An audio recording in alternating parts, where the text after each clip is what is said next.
Back with another episode of Natural AF. I'm your host, Isaac. And I'm Alexa. And this show is for you if you're interested in finding more freedom in your life, having a personal transformation, and finding out what it means to be truly natural AF. And this episode will go towards supporting that journey on a spiritual level. Might be a little bit challenging for some folks, might step on some toes, maybe a little confronting, but that always leads to growth. Yeah, so today we have our beautiful friend Dotti on, who is such an amazing woman. I actually work with Dotti, helping her to organize workshops and talks and things, and she has so much wisdom to share on this topic. And I just want to preface this episode and say that this isn't to bash people that are religious or come from religious backgrounds. Unless you're an asshole. I'm just kidding. Isaac he was raised in a religious household, and his family is absolutely beautiful. So it's not to say that this makes you a bad person or anything like that. However, if anyone is listening to this and is still under some form of religious control, and that might even be you were religious and you left, but you still are operating under a lot of the conditioning and the programming, I really would implore people that are still under religion in some way to listen to this and just really question whether you can see this showing up in your life at all, or within your religious community, because I'd be pretty shocked whether people didn't see anything at all like this within religious communities, because I think it's pretty prevalent throughout multiple religions, and not just Christian religion either. Yeah. Yeah, and before you hit the comment section with, oh, they're just lost, let me give you all my proofs of my religion being the right one. We don't come from this from a standpoint of feeling like we don't know where we're going and we don't know. We're just looking for like someone to give us answers and all that stuff. I left that kind of cult thing, that cult feeling a long time ago. And I'm not challenging it just to be confrontational for confrontation's sake, but I can spot when something is holding me back. And when other people are creating a limited worldview and staying in it because it's scary to go outside of it, and we want this surety, we want this comfort knowing that if I just stay in this box, I don't have to worry about anything else outside of it. But for those of us that aren't afraid of what's outside of that, there's a lot of things that are really beautiful. There's some things that can be challenging and scary when you step outside of that comfort zone. But that's what we're all about. We're all about finding out what it means to be who we really are. What's the expanse? What's the limit to this? This is just one part of a much wider conversation about this topic that I hope to help unfold and expand on. Yeah. And this is a longer episode, guys, because we spoke for almost 2 hours, and I reckon we could have gone for another 2 hours very easily. I think we all have so much to say on this topic. So for those that don't like the longer episodes, just speed it up or something and get through it. But for those that, really want to listen, like just dive in and go in with an open mind. Dotti has so much to share on this. And what I love about Dotti is she has her own personal experiences with this stuff, a lot of personal experiences. Like Dotti has the wildest stories that she only touched on some of them in this episode. But she also then goes and does the research. She actually goes and looks at, the history. We touch a little bit on the history of religion and the Catholic Church in particular. And she actually looks into this stuff and researches. And so you really get this really concrete understanding of exactly what she's talking about. So enjoy this, and don't take it too seriously either. We had fun with that. Yeah, the more you challenge yourself, the more you can step into freedom, and you'll have all kinds of amazing things unfold in your life, like the challenge and overcoming that Alexa did just a day or so ago. Yeah. So Monday of this week, I had a court date. It was nothing major. It was just a traffic fine thing. It was a camera, got me wearing my seatbelt incorrectly. Here in New South Wales, that's a $450 fine and 3 demerit points off your license, which is pretty hefty for what it is. There's literally, you're not harming anyone. You're not putting anyone else at risk. But anyway, so I elected to take it to court because I did have a doctor's certificate. It was shortly after my surgery, which I've talked about very openly on this podcast. And long story short, my case got dismissed, and we won, or she won. I'm the winner. It was an open and shut case, really. So it was fast. It was over so quick. It was pretty funny actually, because Isaac went to move the car because it was all metered parking, and like he went out to move the car, and by the time he went and came back, it was done. Like I literally had stood up. So this was my first time. They say in the court representing yourself, but as we know, anyone that knows a little bit about common law, you're presenting yourself. And that was my first time doing that. And I didn't go in and not answer to the name and do all that stuff because I don't know that well enough. My aim in this was to just have the matter dealt with. And so I just played the game. You know, I answered to the name and whatever. But it really was over so quick. So first of all, I had applied for an annulment because I had missed the first court date because mail had been stolen and I actually didn't get the notice. She asked me some questions about that, annulled it straight away. She goes, yep, it's annulled, whatever she said. So the annulment was done pretty quickly. And then she asked for the reason, that I wasn't wearing the seatbelt correctly. She looked through my driver's record, which is what the prosecutor puts in their paperwork. She looked at my driving record. She saw that there was no other offenses like that in my almost 20 years as a driver now. And took one look at my doctor's certificate and dismissed the case. And I got a section 10, which is like no charge recorded on your driving record. So it was amazing. It was such a great feeling. Yeah, very proud of you for all that. You got to hold your ground at some point. Australia's become so controlling and corrupt because no one will say anything. People won't push back. They won't say no. They won't say, I actually deserve to be treated like a human and I'm going to stand up and share my voice and it will be heard. And to do it in a way that's just confident and controlled, not wildly going in there being like, you get out of my way. Like, and that sassy little bullshit. That like, never works. It never works when you're going there in anger and you're trying to fight the system. Like it never works. The system thrives in that environment. Absolutely. Yeah. It's like when you go in and this is why it's actually, interesting that this has happened. Like in this, we're releasing this episode this week because so much of what you do within that legal system and going through lawful processes to quote unquote exit the system for the people that are doing that in various ways. What it all boils down to is knowing who you are. If you don't know who you are and you step into a courtroom, they will walk all over you. Like they know what they're doing. They know on a spiritual level what they're doing. And if you don't, taking those actions towards the lawful processes, they never really work out, or you'll do one thing and it'll work, but then like you keep taking it further and it doesn't pan out. Yeah. And for me going through this experience, don't get me wrong, I was nervous. Like when they called my name, I was the first one called. I was nervous and I could hear my voice was a bit shaky and I just was kind of trying to breathe and sort of and the way I was standing though, I was very grounded. And I was just really grounding into my body. And I just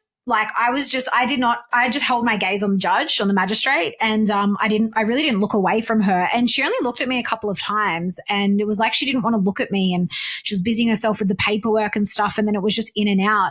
And so I was really proud of myself for that because I wasn't scared of her or the system. And I think that's another really important thing is that when you actually know who you're dealing with and you understand these structures, they kind of don't hold the same power over you that they used to. Yeah. I wish I knew the origin of this quote, but there's a difference between knowing the path and walking the path. I'm pretty sure that's like the Matrix. Probably. But it's so true. There's a future of more abundant freedom and less shame and guilt and people wagging their finger at you, telling you that you did this wrong and you did that wrong. And this episode is all about getting out from under all of that and just living a good life in alignment with the Creator, in alignment with creation, and just going direct to the source. Yeah. And the good news didn't stop there on that day because we've got some amazing partnerships that are in the works, both here and in the States. So I'm not going to spill all the beans now, but keep an eye out on Natural Art Form. If you're not following us on socials, it's just at Natural Art Form on, where are we? Instagram, TikTok, YouTube. Yeah. And yeah, we've got some really exciting things coming and which we'll also announce on the podcast. But if you're not following us now, definitely do because we've got these really awesome partnerships about to be announced. And of course, for our listeners, if you would like to buy any of our products, you'll get 10% off your entire order, no matter how many times you order. So head to naturalartform.com using the code naturalaf10 at checkout. If you're listening on Spotify or Apple Podcasts, please leave us a rating. There is an option to leave there's a 5-star option. Please leave us 5 stars. If you don't like us, don't leave us 1 star, just don't leave us a rating. But yeah, if you listen and you love the podcast, please leave us a 5-star rating. And on YouTube and Rumble, if you're watching there, please subscribe and leave us a comment. We love when people comment and let us know what they think of the episode or they share their stories. We love hearing from our listeners, so please do reach out. All right. Well, thank you. And let's get into the episode. Enjoy, guys.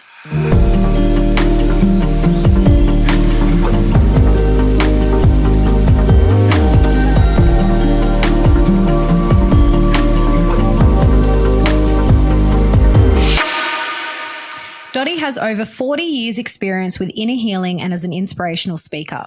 She is an integral part of the Living Free movement as a speaker and spiritual mentor. Dotti has a deep awareness of the spirit realm and accessing the power we have within for our own freedom and empowerment.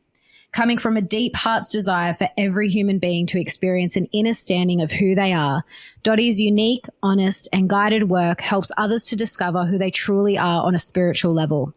Through tapping into the spirit, Dotti uses her connection and insights to clear a path for people to find acceptance, healing, experience growth, and affirm their true path and who they are meant to be. Thanks so much for joining us today, Dotti. Thanks for having me, guys. Yeah, so good. I've been looking forward to this conversation for a while. It's going to be epic. Yeah, it's going to be a good one. So before we dive in, because we've got so much to discuss on this topic, we just want to give you the floor and, share with our audience, for anyone that may not know you already, just, I guess, a little bit of your own journey and, some of the more significant life experiences that you've had that have shaped who you are today and the work that you do. Wow. Okay. Well, I was brought up a Catholic and I rejected the whole, at the age of 7, just said to my mum, if I have to go through a priest to speak to God, well, God's not worth talking to.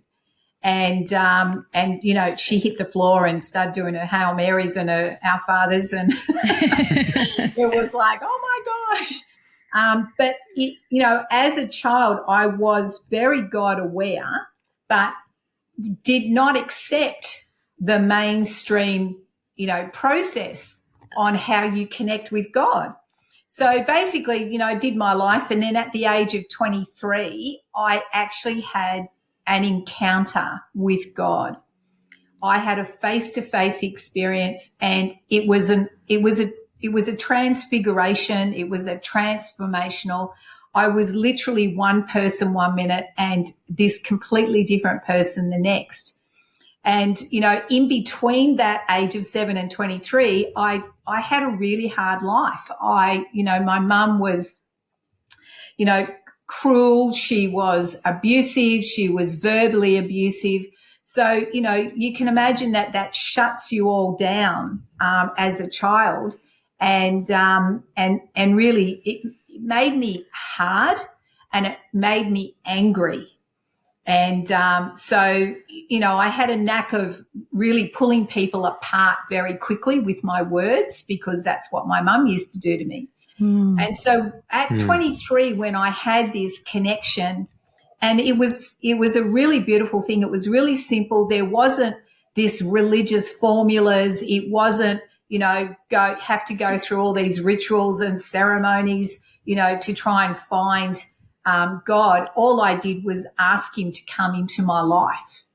So it was like I knew him, I knew of him, but then I asked him to come into my life. And that's when this spiritual connection happened. And it was like all the realms opened up in the spiritual. I was seeing all sorts of things. I was seeing the angelic. I was seeing the demonic. I was seeing heaven. I was seeing the galaxies. Like, it was just one wild trip. And, with no drugs, no alcohol. And it just literally changed my life.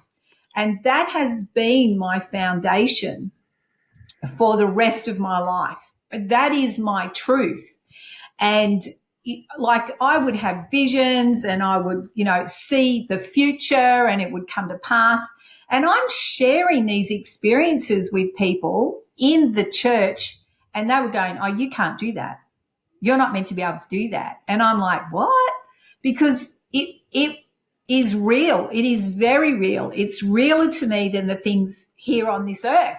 And I would just end up having to not share a lot of stuff of my experiences and the way that God would guide me, and I had to learn things along the way, but I like learning. So, I'm always digging for more in who I am, but who God is for me. And that's been the transformation through my life and dealing with the blockages of, how we see God. So this is how it worked for me, how I saw my mum and my dad reflected into my relationship with God. So I had two things happening. I had a mum that didn't want me and was basically always telling me that I was worth nothing. And I had a dad, lovely man, but he was really passive. So I was seeing God through those perspectives because everything you are is how you view life, how you view relationships, whether they're in the spirit or in the natural. So I had to go through the process of dealing with those wrong concepts and mindsets so that I could then come into a richer relationship with God. And that was a big part of my journey. And some of those were really key events that changed and grew me in my relationship with God, because the number one thing is that relationship. When you have a great relationship with God, you don't suffer from insecurity. You don't come under fear. You know who you are, because I see myself as he sees me. Anything contrary to how he sees me is a lie. And this is where people stay stuck under the lies that we've been fed through the programming and particularly through a religious spirit. Doesn't matter how, and this is my life experience, it doesn't matter what church I stepped into, there was always the same conflict because they didn't like you being free. They didn't like you being empowered and have this connection with God that they can't manipulate or then even, kind of orchestrate the spiritual encounters that you have through their formulas and through their teaching. And this is where I would always end up hitting the brick wall with them and, often going, look, you need to leave, because I'm teaching or sharing the heart and the truth of who we are.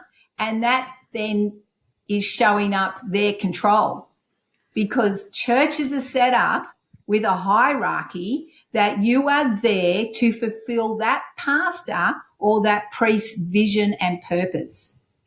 So we've created this structure that we, the people, are disempowered.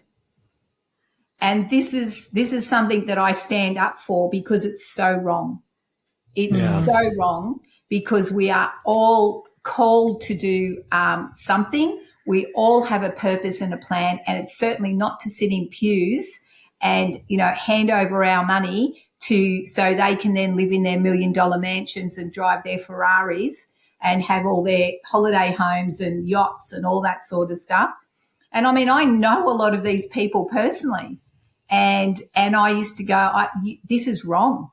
This is not right, because I know in those congregations or in those gatherings, there are single mums that are struggling to put food on the table. They can't even pay their rent. They can't pay their rego, but they are still commanded and enticed to put money in the plate to keep the church going. Right. Yeah, it's not it's not all that it seems when you look at what the Christian church is supposed to be. And, I'll try to be as diplomatic as possible, because sometimes I can be a little bit of a bull in a china shop and just be like, and just make claims or say something. But I'm trying to like reach people that have a religious background, a Christian background, and open them up to some of the things. Because it's not about planting seeds of doubt in something that means something so much to people. It's about, like what you said, empowering them and that's the whole purpose of this show, is about getting back to who we really are, who we truly are on all levels: spiritual, mental, physical, emotional. Yeah. And I think for me, seeing all the problems in the churches, not just some problems like, this church is a little bit stuffy, or this one is, there's really sick abusers in positions of power in a lot of churches. Mm. Just that fact alone is enough to be like, hey, there's some problem here. All this spiritual stuff, it doesn't matter how many times you go to church. If you go every single week, twice a week, 3 times a week, you can do that, and you can potentially still end up in a situation where the person leading your group, leading your church, is full of shit. Like I had a pastor growing up who later came out as gay. His wife left him. And I don't know how dark it gets in his life, but the fact that his son is also looking like he's gay, there might have been some inappropriate stuff between him and his boy. It typically, from the people I've talked to, typically that kind of stuff starts with childhood and abuse of some kind. Mm-hmm. And I know in my family, like there's been people in churches that have had people in my family that have had things happen to them in churches, both on the Catholic side and on the Protestant Baptist side, that should never happen in any church. Mm. It's such an alarming thing that this kind of stuff has been going on for so long, and everyone just buries their head in the sand and acts like, oh no, we're the real church. We have all the answers. We have the truth. We have the good. We have the actual Bible. We have the right translation. And it's like, there's a rotten seed at the core of this that isn't being addressed. And there is some kind of dark spiritual thing that I think you're prepared to shed some light on, because it's not all love and light in the church. It's like there's some really, really dark shit going on. Absolutely. The thing is, we've got to look at history and, how the church was formed was through Constantine. And he, this is in Rome, and they've got all the different gods. Okay, they worship all the different gods and deities. And then, we've got the Pope Sylvester I. He comes along. Constantine gathers with him because he could not control the empire, because true Christianity, or, that the belief of God started to rise up, and they couldn't control it. So then what they had to do is they came in with the Pope, and the Constantine, who represents government, and they joined religion and government together, and they made the Catholic Church, so to speak. They built the Vatican, and that is the root of the whole issue.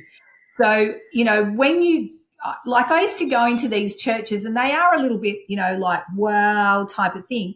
But I used to look at the structure and the statues and the sculpture and the artwork, and it never sat with me. It was like, why have they got demons, on the structures overlooking from the towers? And why do they have the green man in all of their facades and all that sort of thing? And why have they got demonic symbols on the floor?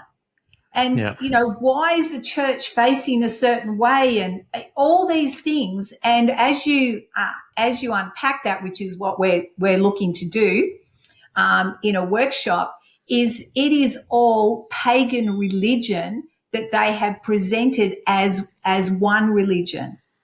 Even the way they've presented, Mary is not what we think it is. everything has a double meaning. And this comes from, it comes out of Babylon. This is exactly their whole tactic and plan. So Constantine and, the Pope Sylvester come together and they combined forces, and then they have a council that decides what will make up the Bible. Now, isn't it funny that we have 66 books in the Bible? Yeah. Right? So this is where we've got to start questioning and start looking at the symbolisms around us, the structure that we're in, what they're actually saying, because they, as we know with legislation, what the word they use and what we think it means are two different things. And this is where we get hoodwinked into contracting with them without realizing what's actually happening. So, the religion, the spirit of religion. So let me just backtrack here. So there are five main organizations that are in control of the world. Okay. Or let me just say they think they are, because we can change this. That is the Vatican. That is the Freemasons. That is the Mormons. And that is Satanism and the Cabal. And this is why, in the last couple of years, we're hearing about the Cabal. People are having conversations. They're starting to expose it. Now, there's a lot of hierarchy in all of these ranks.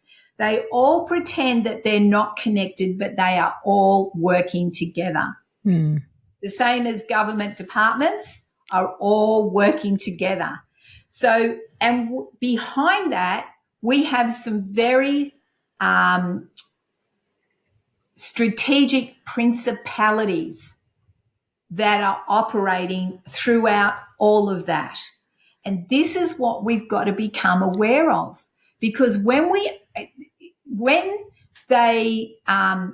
you know what you're dealing with, you then know you're standing in truth and not being brought into the lies. Yeah, that's so powerful. Yeah, I was wondering, you mentioned some of the words that they use that don't mean the same thing that we think it means. Do you have any examples of that? And maybe starting with principalities, like what does that mean? And then if you have any other examples. Sure. So I'm going to use some scripture here because although, the scriptures were coerced by man, there is a lot of spiritual truths in the Bible. And there's a lot of, principles that I live by because they've resonated with my spirit. I know that they're truth. There's some things I read and I go, yeah, I don't want a part of that. And what I have always challenged is I find a lot of religions, or for those that are apostolic or, Pentecostals, where they have prophets and all that sort of thing, they're always bringing Old Testament examples. Now, when you read the Old Testament, it is always punishment. It's always, if you don't do this, then God's going to do this to you. And it's never sat with me because that's not who I know God to be.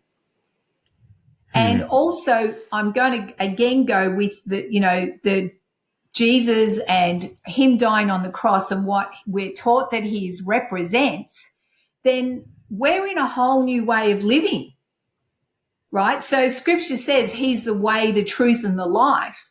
But we're not seeing the truth and the life in people's lives when they are under religion because they are disempowered.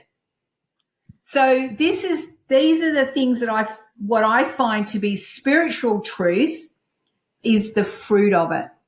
So anything that makes me feel like I'm not good enough or, they're controlling or it's man agenda or their ego, right? That is religion. So the principalities of religion is, simply the higher ranking. So in Ephesians 5, it says, we don't fight flesh and blood. we're fighting principalities, powers, and authorities. Now, that is a ranking. That is a hierarchy of how the demons or Lucifer or entities or evil, whatever word you want to call it, is how they function. But then we've got to turn it around and we've got to realize that in Genesis, it says that God gave man dominion and authority on the earth. So how the principalities, powers, and authorities have worked is that they keep us suppressed, they keep us hoodwinked, they keep us under, under circumstances, so we never rise up to be who we were designed to be. And that's the battle that we're in. Yeah. And that's what we're coming out from under. And that's why the messages of truth, the life, the way, is what we need to bring. And that's what sets people free. This is what Scripture says. It sets people free. So, my gauge is, am I coming under bondage or am I being set free? Does this make my life better or will this make my life worse? Because these are the contracts that we are offered every day. Yeah. And I actually love that you use Scripture, Dotti, because like for me, I didn't grow up religious. I was we were talking about this yesterday, actually, Isaac and my mum wasn't, like my parents weren't New Age at all. And I was christened as a child, like my dad's side is Serbian Orthodox. So I was christened and my grandma's really religious, but has never pushed it on anyone. And I grew up sort of tending towards New Age, but not really, because mum kind of introduced us to a lot of different religions and philosophies and kind of told us to take the best of all of them. But for me, there was so much that didn't sit right about religion. Just from a very young age, it always felt a little bit culty to me. Like it always felt like this segregation to some degree. Yeah. And it just there was so much about it that didn't sit right with me. And so I've always had this really strong aversion to reading the Bible and all of that. But in the last few years, especially, I have learned more about it and the truths that are within it. And I think it's so important to not throw the baby out with the bathwater, because there is so much spiritual truth in there. However, discernment is so important because it has been so corrupted. And I always say this, we have no idea what the original Bible was. At this point in time, we have no idea what the original scriptures were and what's been changed, how much has been changed, what's been taken out. So I think it's a really important text to read, especially in this time that we're currently in, because I think a lot can be gleaned from what's in there, both on the side of truth, but also the things that they put in there that are trying to condition us and, like you said, take us away from who we truly are. Yeah.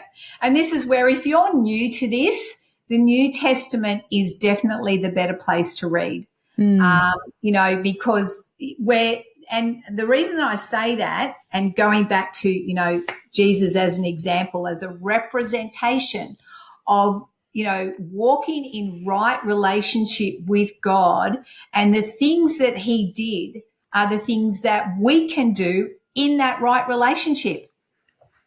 Yeah. So, this is where this to me is where the resurrection power of what he is saying in the Bible. And it's always, if you're new or you've just come into this, reading the New Testament is definitely the better place to be, because we're in a covenant. So, they talk about the old covenant or the Mosaic covenant, but then we're talking about the new covenant. And to me, I look at it like this. The Old Testament was a contract. You do this, then God will do that. If you don't uphold your contract end, then you're going to get punished. It's like that in our contracts, our written contracts that we do here today. If you're a renter and you don't uphold your end of that contract, they'll kick you out, right? But if you do the right things, then you're okay. But a covenant is very different. And this is what that a lot of churches won't teach, because it actually eliminates them because they need us to go to them to get to God. That's their whole structure. You know, like, you've got to come to church, you've got to do this, you've got to, you know, you've got to pray, and it's all wrong. I'm saying it. It's all wrong. It has a pinch of truth with a whole lot of manipulation and a whole lot of evil wrapped up in it. Yeah. So, you know, knowing that we're in a new covenant. So a covenant is that God has already done everything. And it doesn't matter what you do, that will not change.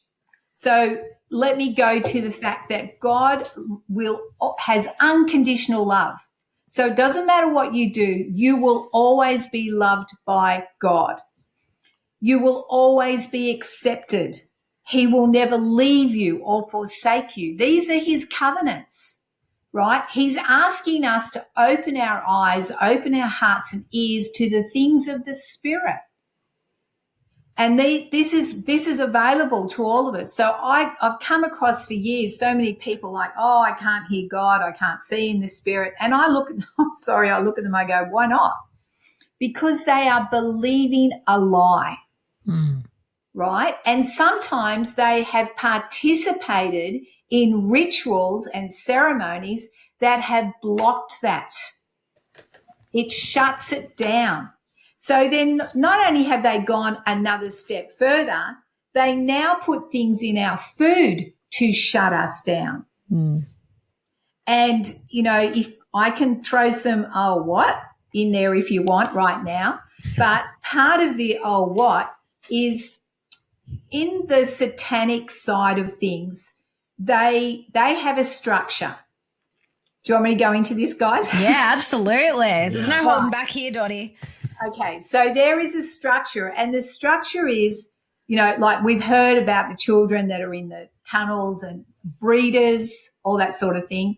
Okay, so when a breeder has a child, the hierarchy will see what kind of talents or giftings that child is born with. We're all born with it, okay?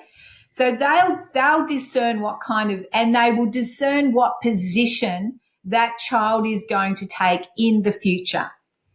Okay, so that's where you've got your elite type of aspect, and the different families that we're all aware of. But then if they deem you as disposable, because that's what they use, the word disposable, those children are then set up to go into sex trafficking, you know, slavery, once they've used them, because they're about making money. So once they've used them for that and they've passed that date, then they are used for sacrifices. So when they are then used for sacrifices, there's a couple of things that happen. They will either sell parts of them, right, for demonic rituals. And then when they finish doing that, they actually burn and cremate the remains, and they can do two things. They'll either turn them into a diamond, or they are sold as food filler. Ugh. Yeah. Yeah, we know this is true with it's called the HEK 293, I think. It's human embryonic kidney cell. That's just one that they have a patent for that we know. And 293 was the number of iterations it took to find the right molecule that is produced by this kidney cell. And so they've used it as food flavorings, for sweeteners, for creating something that tastes sweet with less sugar. And this is like, I know this stuff because it's a fact. Like there's scientific papers on it, on how they use and aborted those kidney cells from infants. Those aborted for food flavorings. Yeah, those aborted fetus cell lines. It's definitely out there, and it's not that hard to find. And they have these particular cell lines for different vaccines that they put them in, and yeah, it's really, really sick stuff. But I'm glad you brought this up, Dotti, because and for anyone that might not, because this stuff is quite unbelievable, especially if you're hearing it for the first time. It's actually, yeah, it took me quite a while, a few years, till I could actually even look at that stuff, because it's so disturbing. Yeah. But I just want to add this, but to the fact of why they do that. It says in Scripture, he who eats human flesh is then accursed. Yeah. Right. So this is their constant, agenda, is to constantly keep us cursed, keep us out of coming into right relationship with God. Yeah. So that's their agenda. Yeah. And yeah, absolutely. And so for anyone that is wanting to hear, like, we've had Rachel Vaughan on our podcast. It was episode 18 for anyone that hasn't listened to that. She talks about her experience. She was born into a bloodline family. I highly recommend listening to Max Lowen. She's done a ton of interviews. She was also born into a bloodline family. Her uncle actually ran the tunnels under the Vatican. So she's got a really interesting story. Wow. And yeah, and I would actually love to get more into this, because you touched on it a little bit even with your experience, Dotti, about this, there's so many ways that they try and disconnect us. Like you said, it's the food, it's so many things now, because it's the government, it's all the 5G and all this stuff they're doing with what's it called, EMFs and all that kind of thing. But I want to speak specifically on trauma, and because there are a lot of ways that societally they keep us in trauma, but within religion specifically, because you touched on just your experience in like your family dynamic and how that kind of that was kind of how you saw your connection with God. But in your opinion, and like with what you've seen in churches, what are some of the ways they keep people in trauma? Because one of the things that's just coming to mind is how they view Jesus on the cross. Like, that's how they remember, of all the beautiful things, all the beautiful stories of Jesus, that's how they remember him dead on the cross. And to me, that's keeping people in a state of trauma when they're sitting and that's what's up in front of them. Yeah, that's exactly right. Yeah. And that actually, the man on the cross is actually representing another contract. Yeah. And it's keeping people in that state. And this is where everything about the church and religion, because it's a religious spirit that's operating, that's the principality over it, is to keep people bowed down. It's to keep us shut down mentally, emotionally, spiritually, absolutely, and to keep us in trauma, to keep us in that place of never being good enough. We're never worthy. It doesn't matter how many of their teachings that you would go to, you never make it. So this is where they keep us in being unsuccessful every step of the way. We're never good enough. We're always called sinners. We have to go to confession. The more you go to confession, and I used to look at that and I go, I'm not telling you nothing. And I used to make up shit. Right.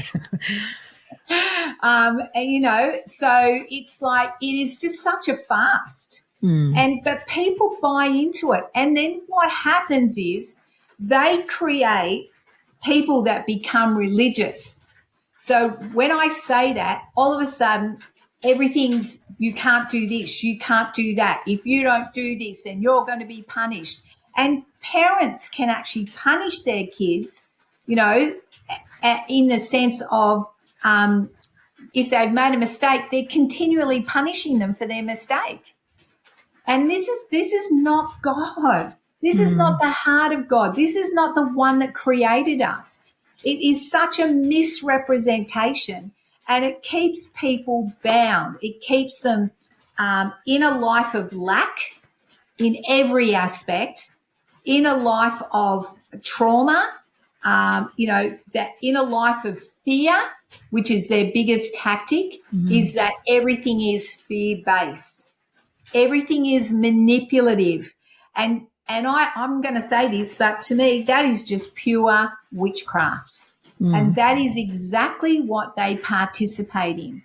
We see these grand churches, but there is stuff going on underneath that are human sacrifices. You know, they have priestesses that come in and do all sorts of stuff. They've got the priests coming in and doing all sorts of stuff. And we've seen in the last couple of years, you know, the Catholic Church being exposed for their pedophilia. And, you know, if you look at the history, the true history, you know, there's always sacrifices, there's punishment, and the punishment is often death. And this is where, again, this is the state of the world. And now they're trying to tell us that, you know, because we use plastic containers that we're destroying creation, but they're the ones that have been destroying it forever anyway. Yeah. Yeah. Because that's what they want to do. Mm-hmm. We are part of creation. They want to destroy us. And if we, the people, that, you know, don't rise up and say enough, it will keep doing what it's doing. This is where, you know, when good people do nothing, evil will prevail. And we've got to come out of that fear and go, nah, we're going to stand united, because they can pick one or two off very easily. And they do. But if there's numbers stand together, awake and aware, then they're outnumbered, especially if we know how to stand in the spirit and how to do things in the spirit collectively. Yeah. Yeah. And I love that. So one of the things that Jesus talked about when discerning, like you mentioned, is the fruits. By the fruits, you will know them. So the work, the thoughts, the intentions, the habitual acts that people do will show up in the world. Even if they do it in private and secret, the result of that will show up, manifest in the physical world. And one of the things that put the nail in the coffin, so to speak, of me ever stepping in and going to church again was during COVID. Straight away, because I've like you, I've always felt connected to God. Never felt like I needed to go through any man to get to God. And as I've been working and I've lived, you know, interesting life, had made all kinds of mistakes, but never felt separated from God, even after making so-called mistakes. Yeah. So I felt during COVID right away, it was the first time I saw any kind of Chinese videos of people falling over. I was like, it's fake. These videos are produced. This is a fear narrative. I was ready for it. And I just watched in disbelief that, I don't know what the percentage, it's at least 99% of all religious organizations around the world all closed their doors, all bowed to the government ahead of God. Like they put government ahead of the actual creator of this realm and obeyed that, put fear into their population, put masks on children, even though the quote unquote science said there wasn't really any risk to children of spreading it or getting sick from whatever the hoax that they calculated. And the fact that there was no discernment or very little discernment in these churches showed me that they were blind. This is not the place to go if you want if you want truly wise leaders that are connected to the source of all creation, the source of all wisdom and knowledge, Creator God. These people are not connected to him in the way that many people hope and think they are. That's right. And they're actually corporations, guys. They are a money laundering front. They don't pay taxes, and they get away with a whole lot. And even if they've got pastors or priests that are pedophiles, they just move them around. Yeah. There's no consequences for their actions. And I think it's time that they are held accountability, because this is how they've camouflaged it. They've used the word grace. You know, we put grace on things. Well, we don't put grace on evil. No. Let's just put it that bluntly. And that's what we were taught. Oh, you know, you've got to forgive. Well, we're not going to forgive evil. It's time that we said enough is enough, and we confronted it, and we don't tolerate it. So, you know, there's a lot of good things that came out of COVID. You know, there really is. Yeah. And it was a very interesting time, especially those that didn't buy into the BS. And that's where it created a movement in a sense that those that were awake and those that were aware, or those that questioned, started to gather together, and communities were birthed out of it, and people started to fulfill, break out of the spell and started going, hang on a minute, and ask questions. And the one thing that I'm always teaching people, doesn't matter where, always ask questions. You can ask God any question. Well, that's what religion has stopped. They go, oh, you can't question God. Mm-hmm. So therefore you can't question me because I'm God's voice. I'm God's man for the hour. And right. I'm sorry, but I go bullshit to you because I've got a direct line to God and I don't need to go through you. And this is breaking this guru hierarchical bullshit that we are under and challenging it. Yeah. And saying enough is enough. And this is what we've got to come out of. The relationship with God is very, very simple. And they complicate it. But it's very pure and simple. And it's basically, love God and let God love you. Yeah. A lot of people have trouble letting God love them because of their traumas, because of their belief systems, the way that they've been programmed, the way that they've have been taught who God is. And these are the things that need to be corrected so that people can come into freedom.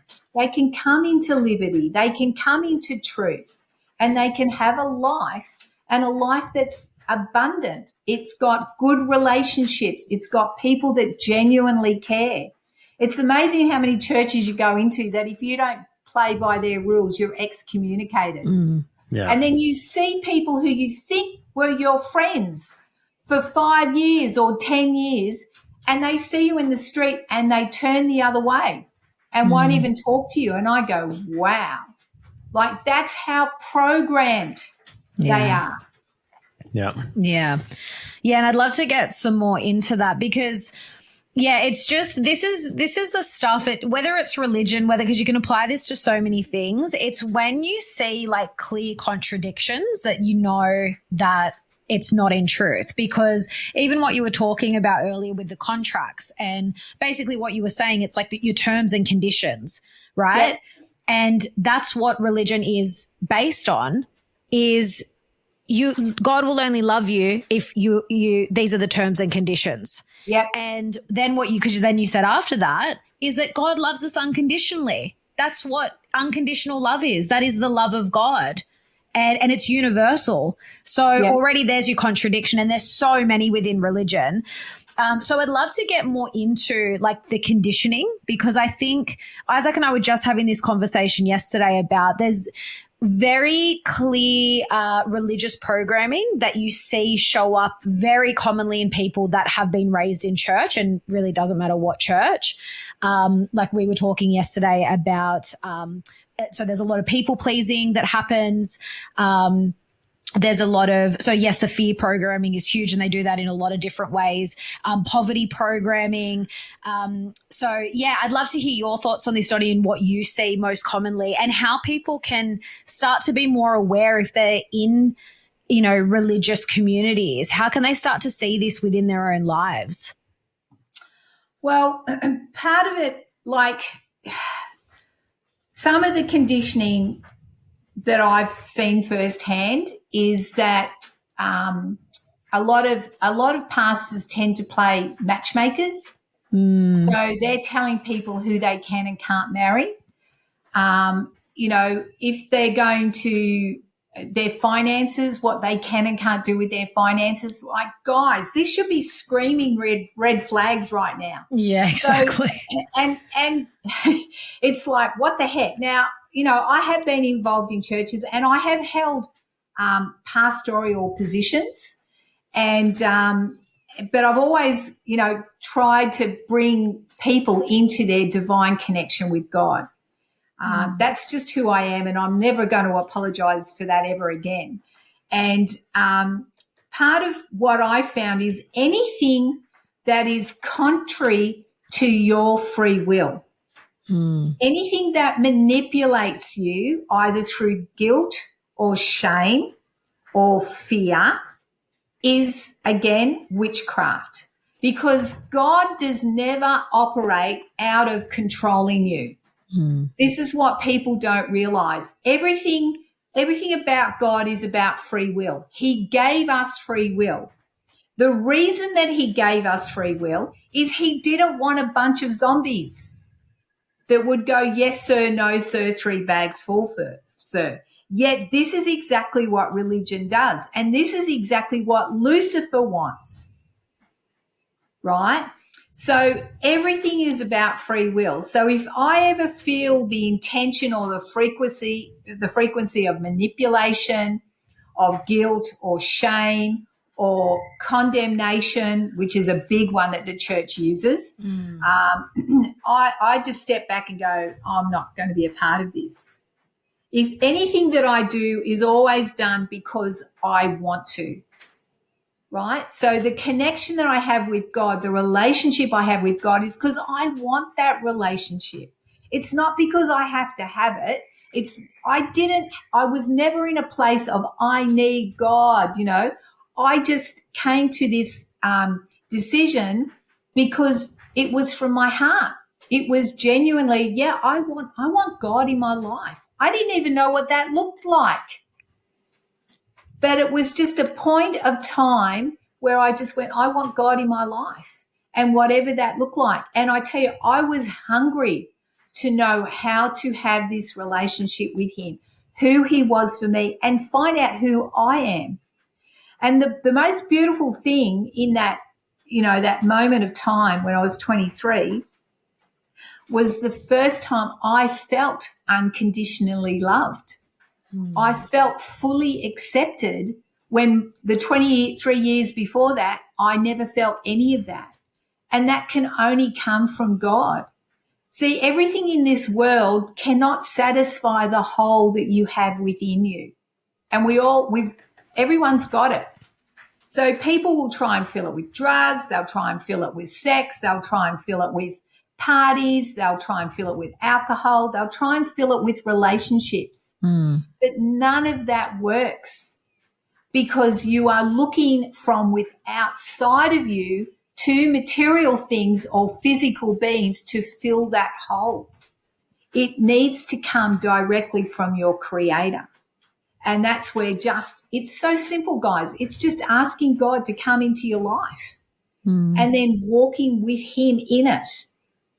It's a 24 hours, 7 days a week, awareness that God is in everything with me and I'm in him. So scripture says I have unlimited access to everything that he has to offer.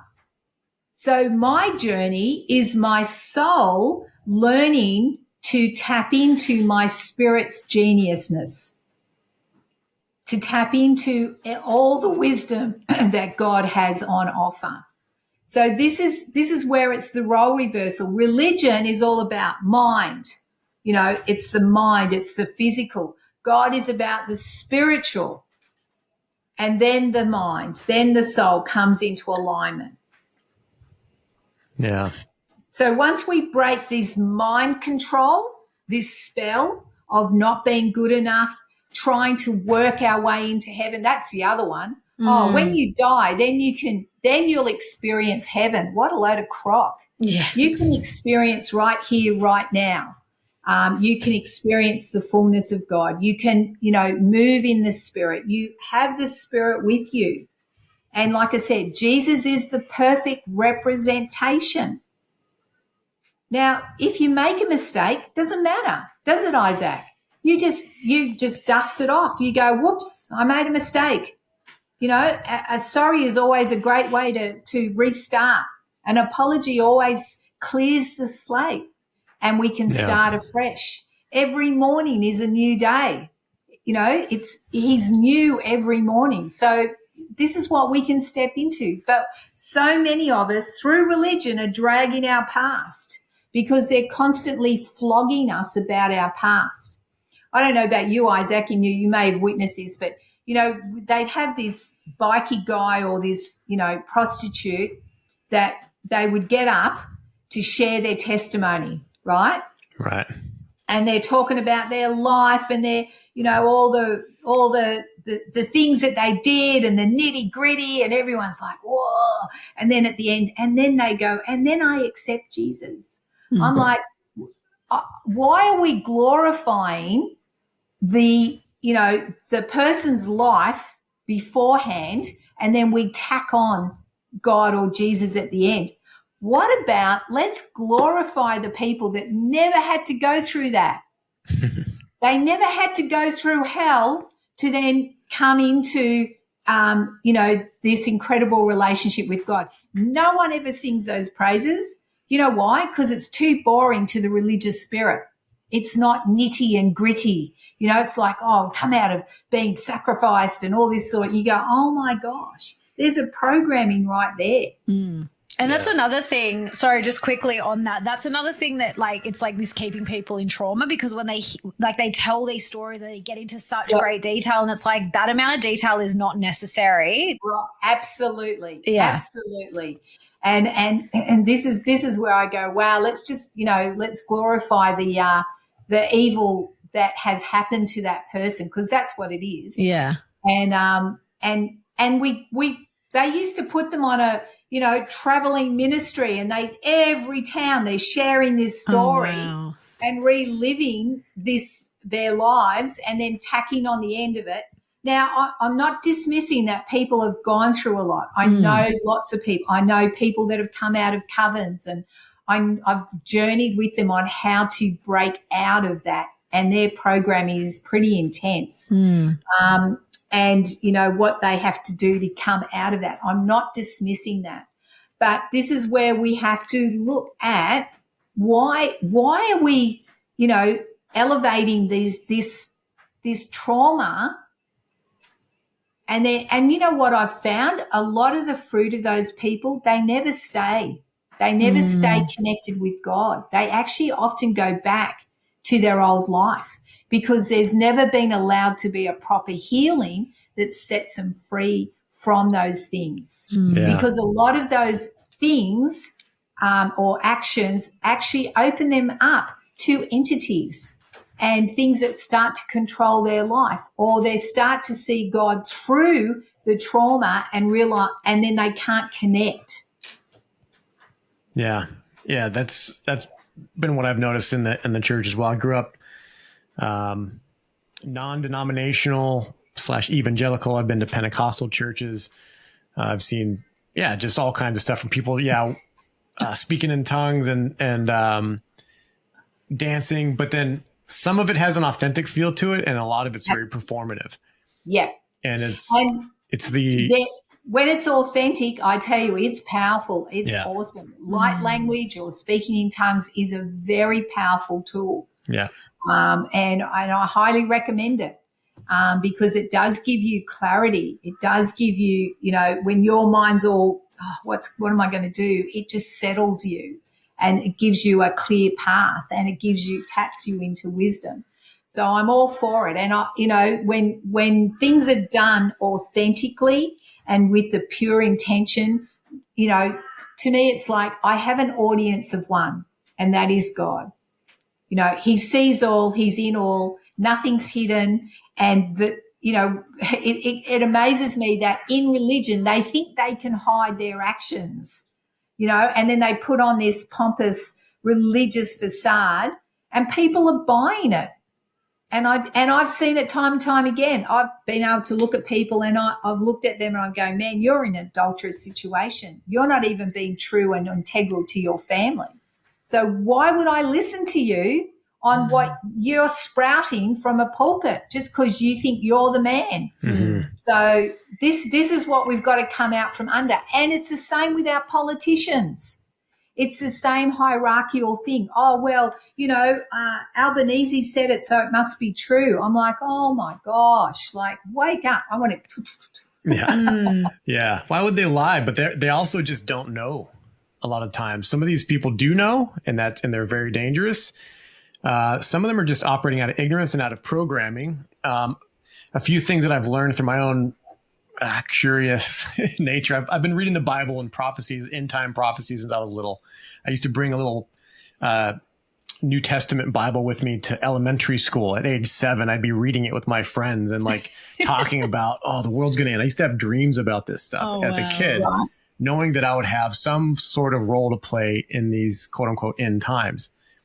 And then just out of my own curiosity and actually reading the Bible that all these people preach and hold up as the word of God, I realized there's a lot going on in there that is very empowering and freeing. And some of it's very tricky. Like there's words that have been changed that haven't been addressed for hundreds, maybe thousands of years, that have completely put the church, big C church, little C church, whatever, on a different trajectory. And those were implemented by men. And I grew up my whole life being told that man can't change the Bible because God is so powerful, he would never let it happen, that man cannot alter the scripture or they'll be cursed. Well, they've altered it. They've altered the King James Bible.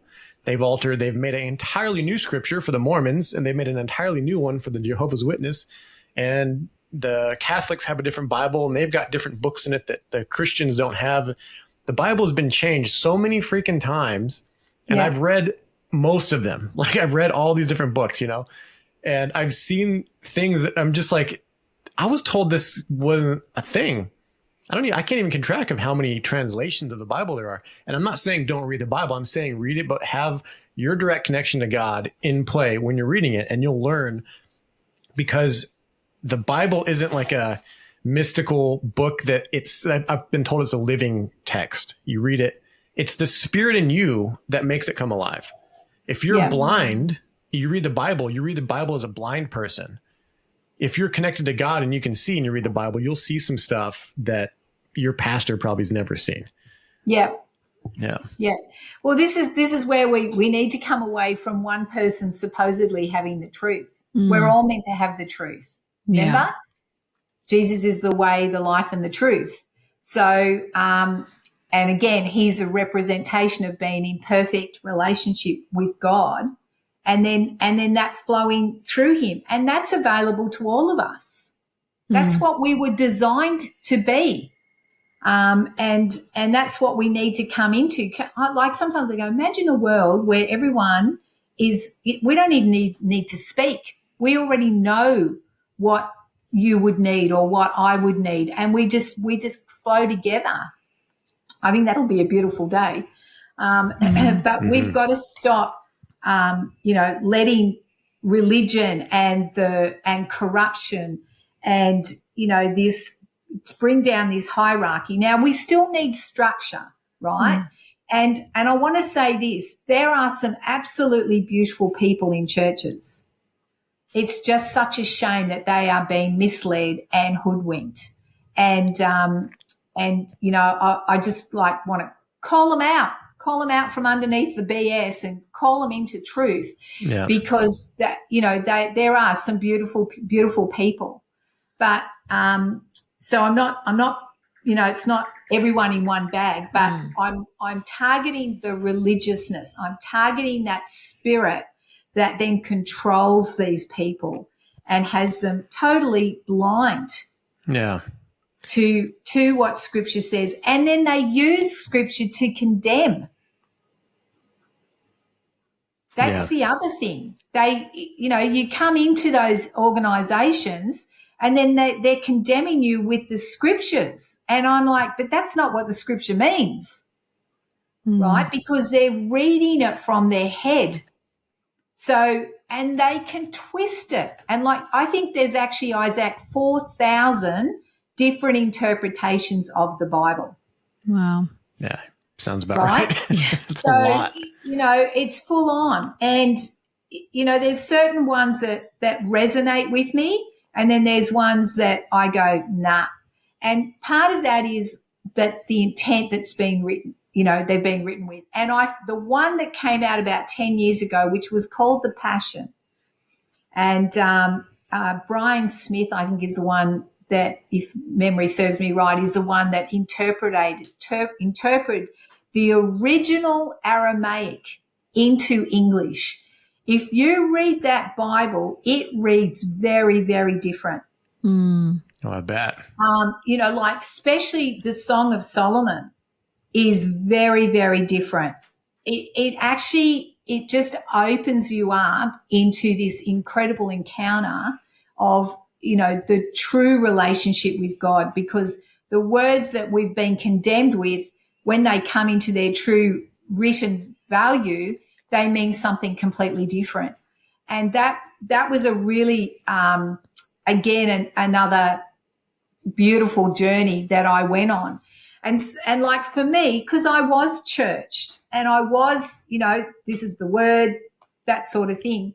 But underneath it was like, but God just wants to connect. And I was always about the supernatural, because the spirit is a supernatural realm. And then when I turned 50, God just said to me, I'm going to get rid of all the religion that you have come connected with, and I'm going to change. I tell you, the last 10 years have been amazing, and taken me into this deeper relationship with him and deeper understanding of what the spirit is and how God actually is for us, not against us. Yeah. And so there's, religion, there's always criticism. There's also always a spirit of suspicion, and anybody that is contrary to them, they're full of demons. Well, I'm learning there's more demons in churches than there is outside of churches. And so this is, there's more entities, because there's ego and there's control and there's manipulation and there's guilt and there's shame and conduct. These are all energies and entities that people then come under. And you know what? They bring it home with them, some of them. So then they're bringing up their children in this punishment way, that then the kids, as soon as they're old enough, will rebel and run away. And I don't blame them. Yeah. Because it isn't life. Yeah. I love this, this conversation. This particular thing brought me up to, so going back to the fruits, right? If there was actual freedom from these groups. So all my brothers and I have all had problems with pornography our whole lives, or once we became adolescents. In the church, they handle it in a bunch of different ways, mostly through shame. The least effective way to break any kind of addiction. I mean, there's probably people that have been able to like shame their way out of it, but very rarely. It keeps you trapped because it's not the truth. It's not empowering. And like you pointed out earlier, if it doesn't bring you empowerment, it's not true. It's not aligned with who you actually were with God. And it took an outcast comedian, Owen Benjamin, to start breaking the pornography spell and what was actually wrong with it. And it goes directly against what all these evangelical churches believe, which is like, it goes, there's a weaponization of it, mostly comes from Jewish people, of power. And the Israeli army has actually used pornography as a weapon to take over Gaza and other places. It's like, it's a freaking weapon. Okay. Now that I know that, I've never heard that. It's a weapon deployed by man, guided by these spirits. I've never heard anything like that in the church. And I've gone through a lot of different churches and all that stuff. But I wonder if there's any other things like that you've noticed where people are enslaved and are staying bound, and the answers that you've picked up directly from God are so simple, or just the truth is so much freeing. And meanwhile, you've got people that make entire church groups around this same thing, and they all just stay stuck like they're permanent, like alcoholics, in these groups where they just perpetuate it. Yeah. Look, can I just touch on this? Even the AAA, Alcoholics Anonymous, that is a 10-step program that keeps them as alcohols. Right? So you get a bunch of all these people that have a similar problem, and there's spirits attached to this, literally, not just in a bottle. And they gather together, and then they end up befriending someone that has the same problem and the same entity, like a familiar spirit, and they become best friends, and then they're back in the same hole again, because they're never dealing with the root issue. So root issues in your life is absolutely paramount that you need to deal with, whether it comes through a trauma, whether it comes through sexual abuse. It can come through something that you saw as a child, Isaac, that then planted that seed of that pornography. The kids are copying it in their cartoons, in their TV shows, where adults are copying it through, the things that they watch on Netflix. Like some of the stuff on Netflix now, like they're doing sacrifices on TV and showing you how they do it in a TV show. And I can't watch it. I've got to get away from it because I don't want to be a part of it. I'm not afraid of it, but it's because it's not who I am. I would never engage with it, but I'm going, man, this is what's programming, television, television, right. And this is where we're being programmed, and our kids are more and more sat in front of TV on their phones, watching programs that have got underlying programming. Yeah. It's almost like being MK altered. Yeah. That's what we're seeing at the moment. Yeah. And it's, part of you wants to save everybody, but again, it's free will. You can take a horse to water, but you can't make it drink. And that's very, very true. Because again, it's free will. And God will never go against our free will. Will he, I've found that there are things that if I don't learn the lesson the first time, then he'll give me another chance to learn it. But I've just taught myself, learn it the first time, Dot. Yeah. Well, we're big believers in that too, I think, and we've talked about this on the podcast before, that life will keep presenting you with the lessons that you need to learn. If you don't learn it the first time, it'll come up again. And what tends to happen, it kind of has this snowball effect where the opportunities that come will tend to get, I don't want to say worse, but maybe more intense and harder to deal with the more you just keep ignoring it and not seeing it for what it is. And I just wanted to bring up too, because what Isaac just shared reminded me of this too. And another thing that, I guess more so as I got older, where I just saw like there was something wrong with religion, is that, like you said, a lot of people that, I'll use Isaac's mum as an example because she goes to church, I think, a couple of times a week. She's very, very connected to God. But then again, I'll preface this with, you can't always conflate, religion with connection to God, because there are people in religion that just go, they do the things, but they're actually really horrible people, or they just live their lives they're alcoholics, they're addicted to pornography, they have horrible relationships, they treat their kids like shit. Like I see that a lot. Yeah. But then I have seen like people like Isaac's mum, like my grandmother, so devoutly religious, but you can tell they have this true connection to God because they don't judge anyone for what they believe. They don't push their religion onto anyone else. They actually live their lives as truly good people, like genuinely good people. And so I think that if that's what people need to have that connection to God, it's like, okay, do I fully agree with it? Probably not, but that's fine that there are those people. But what I see more often than not are the former that I just mentioned, is these people that are so devoutly Catholic and all of this, but they're horrible. I don't want to say horrible people but the way that they live their lives is not in integrity. They don't treat other people well. They are riddled with illness because of all this emotional stuff that they won't deal with. Yeah.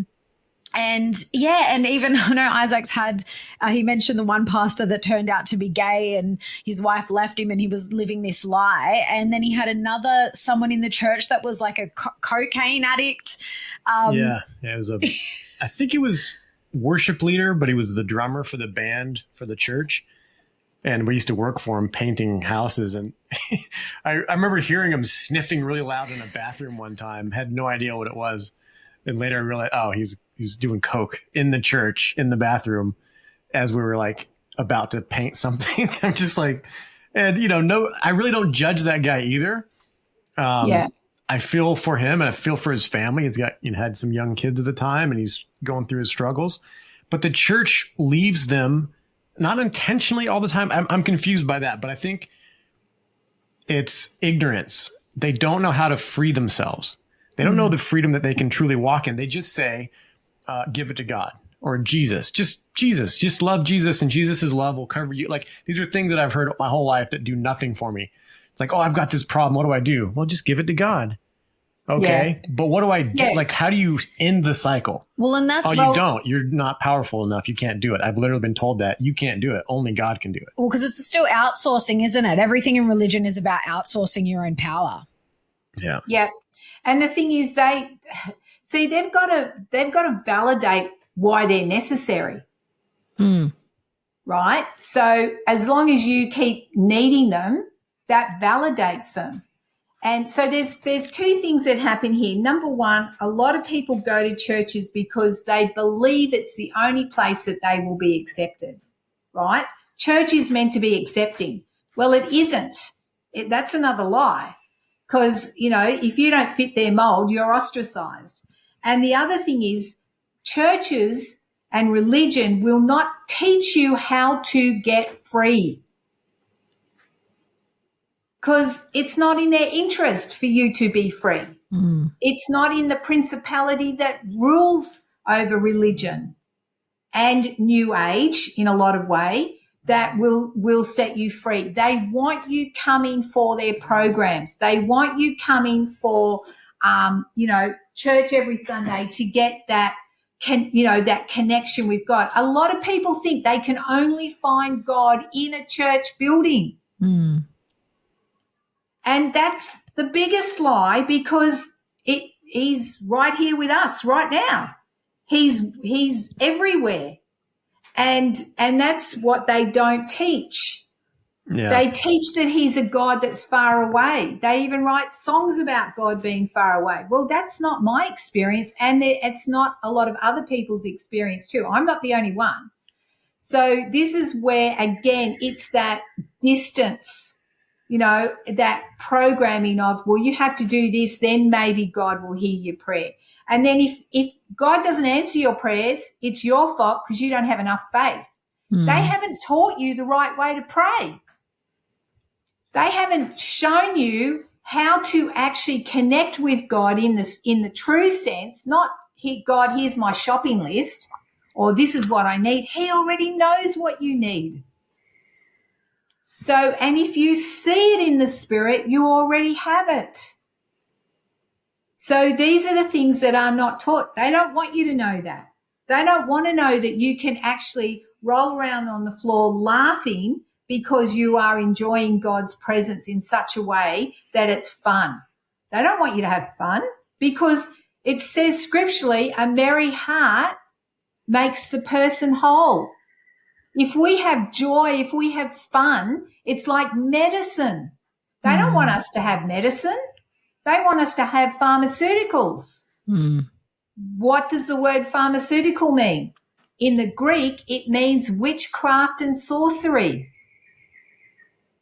Yep. So see how we're entwined with all this witchcraft and this control and this manipulation that we need to break out of.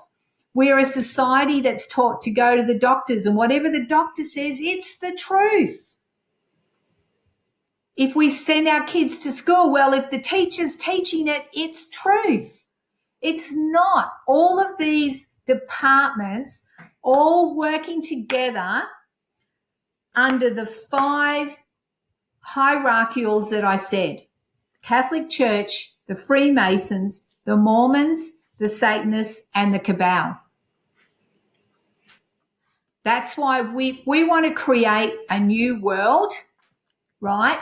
We've got to come out from under their BS, and we've got to start setting up our own structures that bring truth with the right intent. This is what we love about the Living Free movement. We're not trying to tear down the old structure. We're just saying, listen, people, there's another way of doing life. Free will, it's your choice. Yeah. Yeah. What are some ways that you can show people or explain how to pray or how to connect to God in the way that you're describing? Okay, so there's a couple. It's really funny what just popped into my head then, because this is the Catholic teaching. Like, before you pray, it's like, bless me, Father, for I have sinned. Right? That's the beginning of the prayer. Wow. Right. They're like, where did that come from? It's like, these are the programmings. But it's, to me, prayer, the word prayer means communication, right? So what's happened is the word prayer has become religiousized. It's like, okay, let us pray. Okay, I'm in communication with God all the time, right? So sometimes I'm doing things and he'll just start talking to me and I'm like, oh, okay, that's really cool. It's just very, very simple.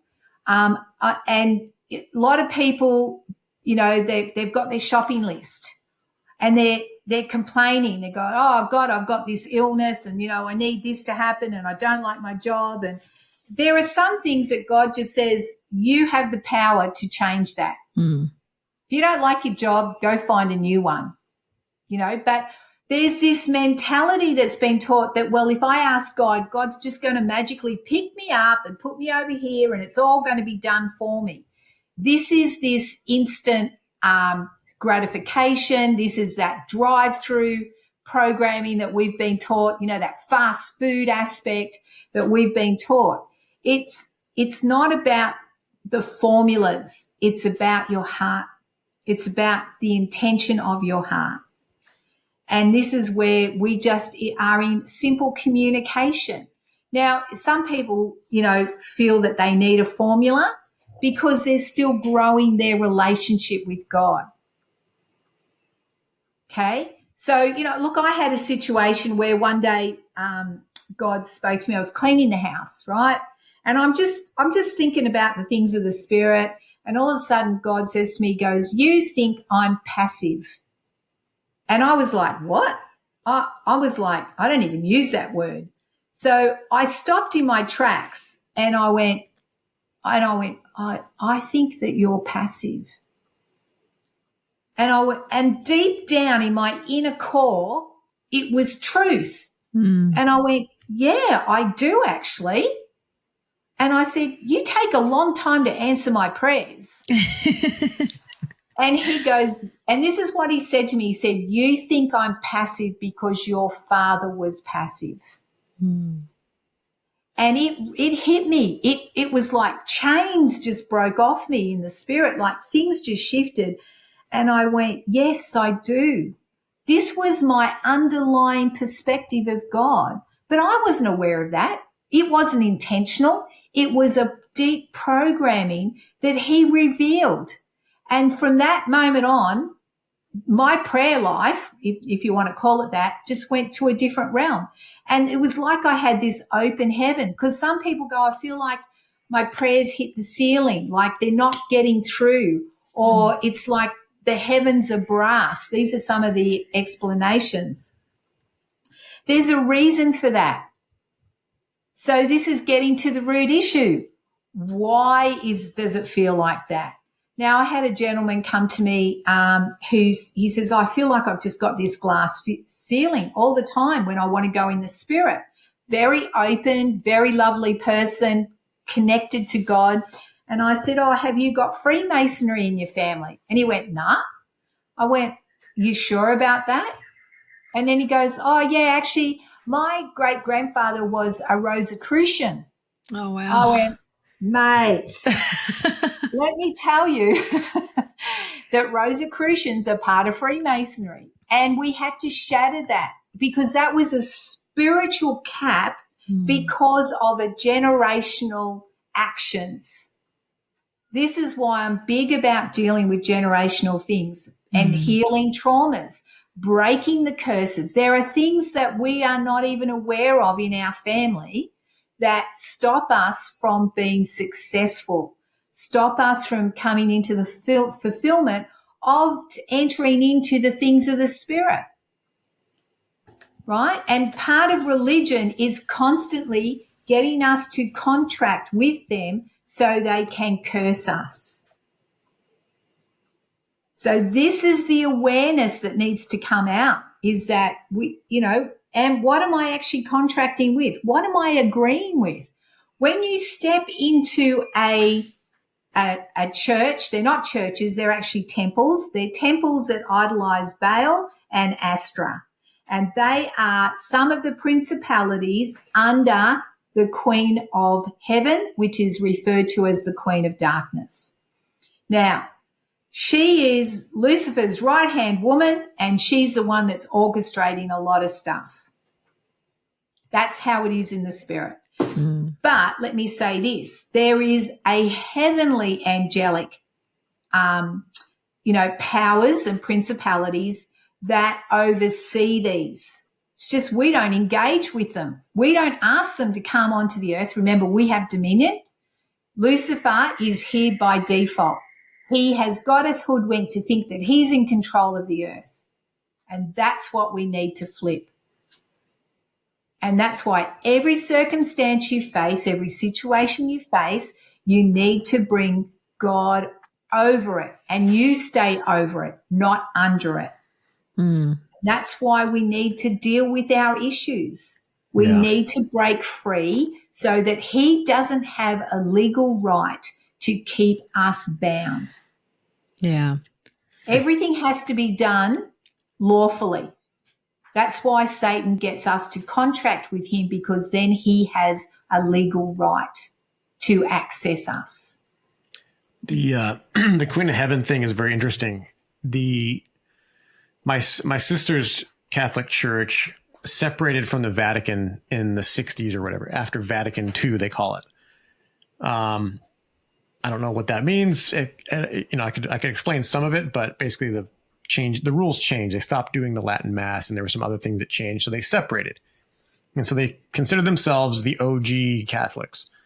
And they call Mary the Queen of Heaven.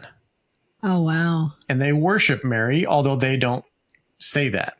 But they always pray to Mary. And they just built during COVID, during that whole cosmic ritual, they just built in St. Mary's, Kansas. They live in St. Mary's. Beautiful little town. Very, very, I love the town, but they built this massive cathedral there. And on the top of it is a giant statue of Mary, the Queen of Heaven, that they call the Queen of Heaven. So what is, like, where does that come from in the spirit? As I've never heard of it as Lucifer's right-hand gal.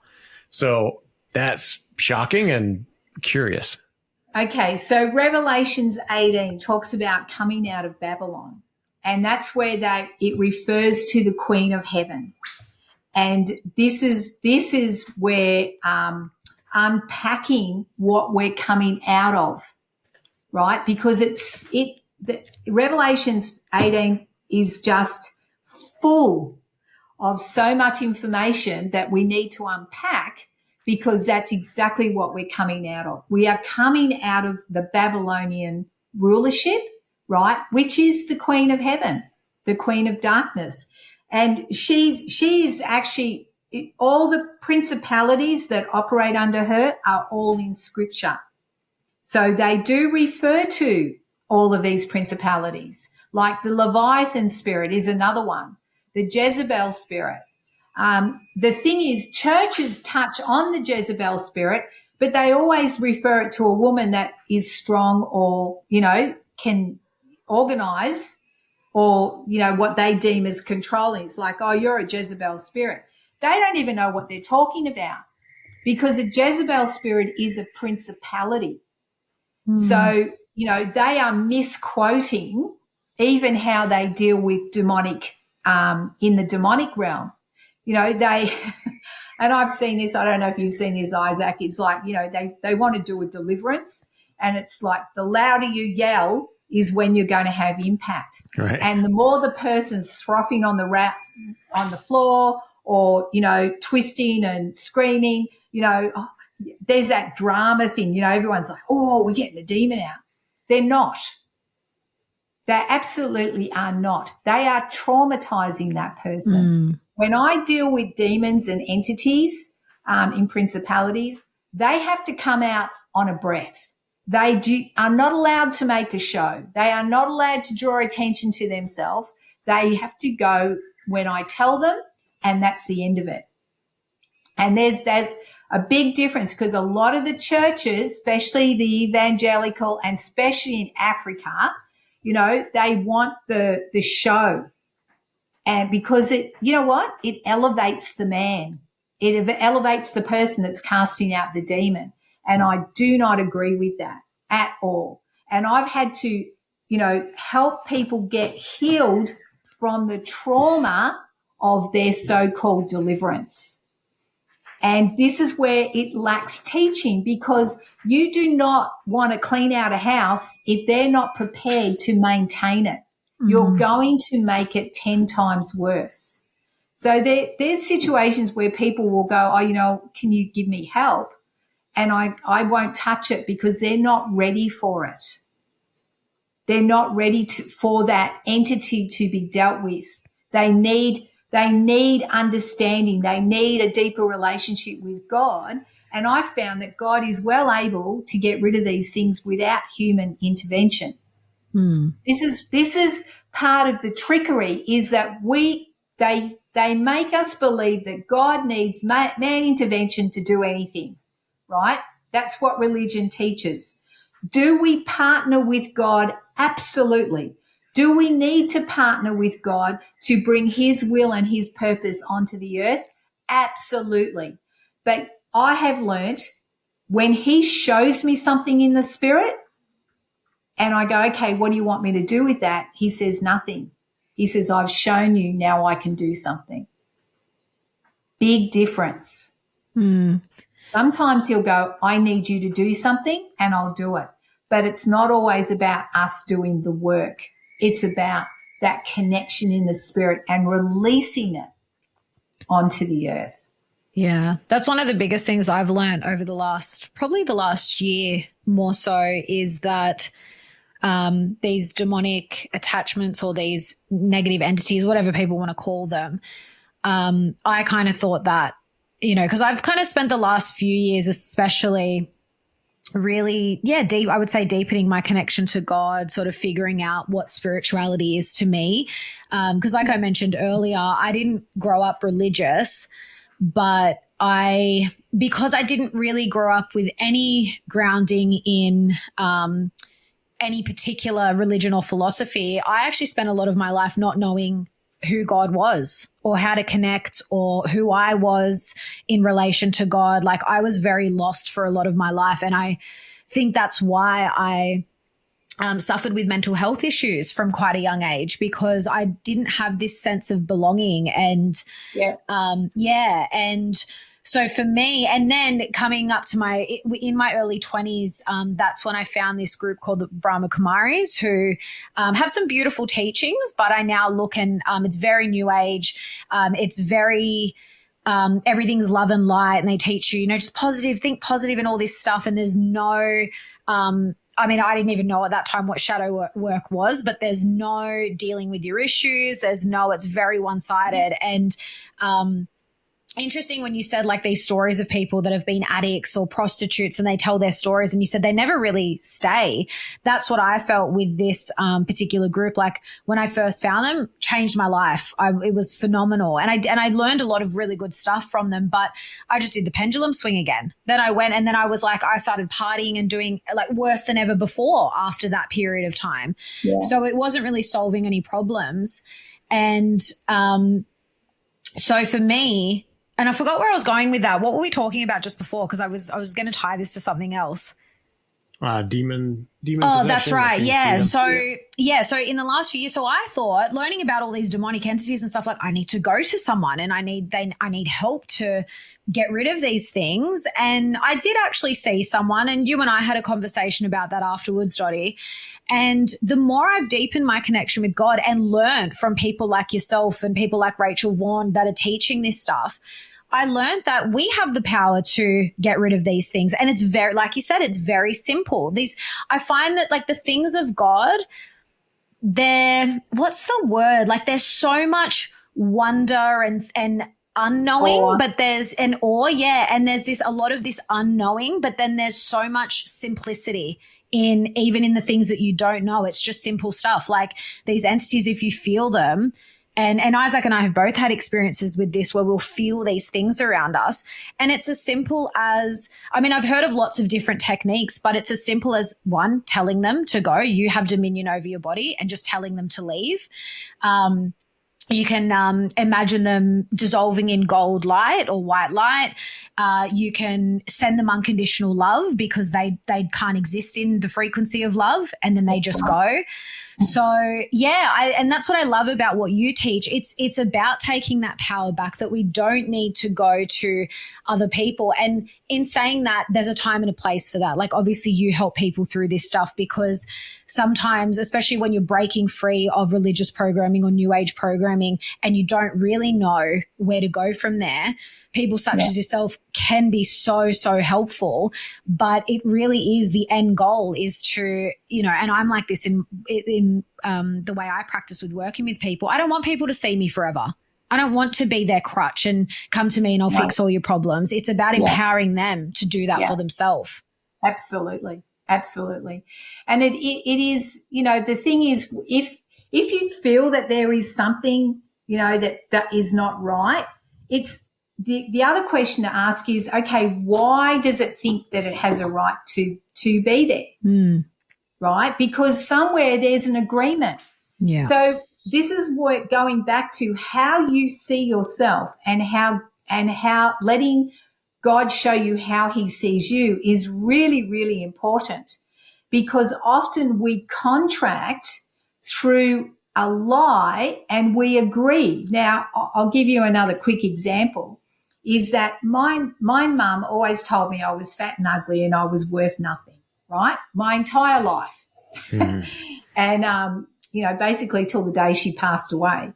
And one day I was standing at the mirror and I heard this entity say, "You're fat and you're ugly."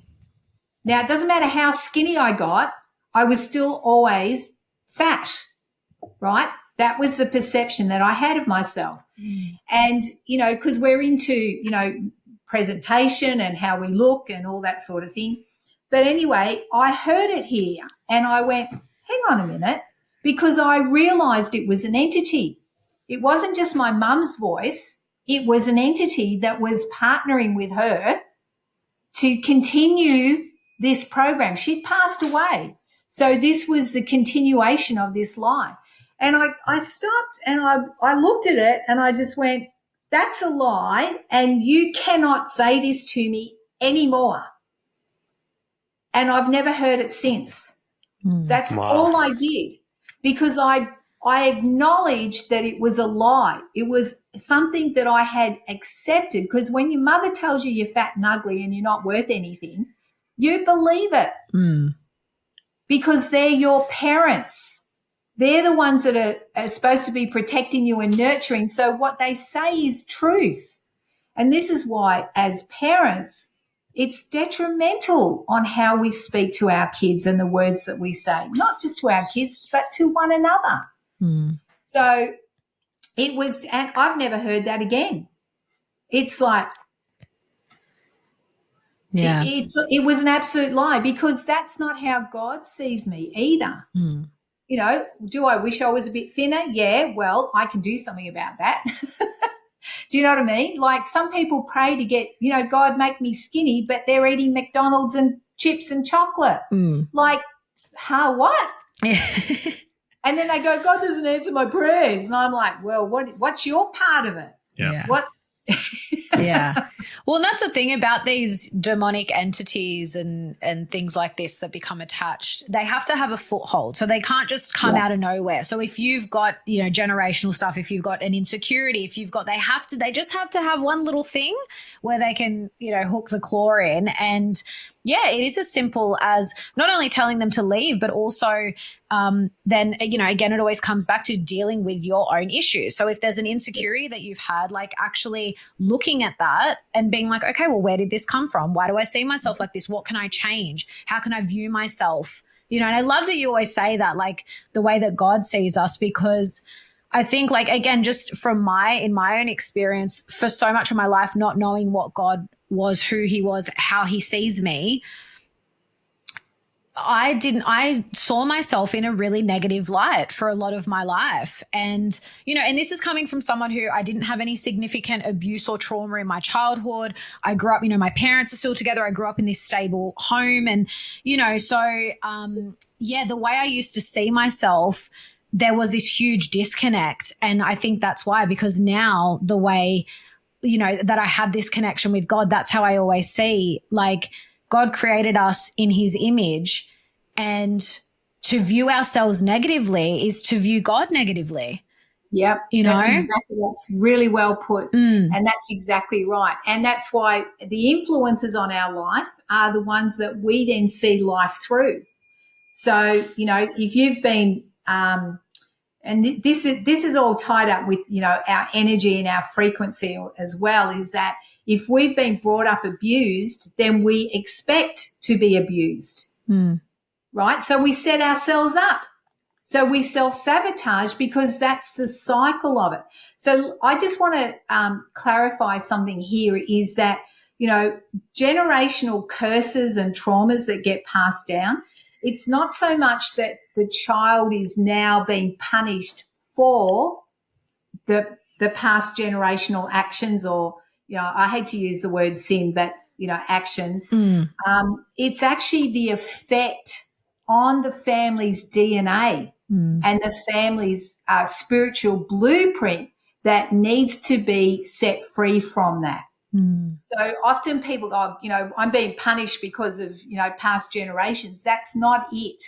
It's actually the effects of their actions or their vows or their oaths, right? Because that's what Freemasonries do. That's what every church does. You're making an oath, whether you realize it or not.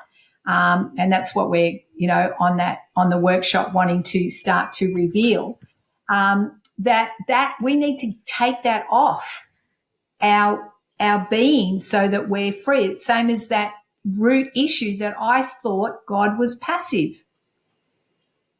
And why? Because my dad was a lovely man. When I found out who my real dad was, he was a lovely man. He was so patient and kind and generous, like, talk about the fruits of the Spirit. But to me, he was passive because he never protected me from my mum. So that's how I saw him, as passive, because he would just do whatever she said. And, I just go, well, come on, man up. You're supposed to protect me, but you don't. So that was the whole, story in that programming that I carried. And God's so gracious that he'll show you. I don't go looking for stuff. I don't need to, because I know that he'll show me what I need to deal with. And this is the other thing that a lot of workshops or retreats do. They've got you looking and going after things. And sometimes it's not the right time for them to be dealt with. So they're dealt with prematurely, which then has a repercussion again. So, it's about really being in full union with God and walking with him and being guided and directed by him, because he'll lead you. He will lead you. He will not, again, if you go into scripture, like Psalm 28 and Psalm 98, they're incredible. You don't read it like a book. Like, when you read a scripture, sit and look at that verse and let it become a portal of truth to you. If it doesn't resonate, go to the next one. But I've read the Bible back front to back, but that's not how it speaks to me. It just becomes another book. It's when I pick it up and the words jump off the page and it becomes truth for me. My spirit connects to it. I go, yeah, that's me. That's what God's saying to me. But as you mature, you actually don't need the scriptures as much, because you're having this direct dialogue. Right? So, and there are times that God will give me scripture and I go, I remember what this says. But most of the time we're just in this direct dialogue. But that's how you grow in it. So if you're new to this, please don't read the Bible as a storybook. Let it become alive. Let it, let it just speak to you where it wants to speak to you. And always please start in the New Testament, because the New Testament is full of spiritual truth and lots of spiritual laws that are applicable to us today. Yeah. Yeah. There's so many good things. And there's other books out there as well that are very interesting that were pulled out of the Bible. Well, the Book of Enoch's made a resurgence. Lots of people talking about that at the moment. Great book. Absolutely fantastic book. And that's very on par, because we're talking about the Nephilim. We're talking about, how the heck does Satan still have rule and reign on the earth when it's supposed to have been dealt with, So the Book of Enoch's great. I love the Book of Enoch. Yeah.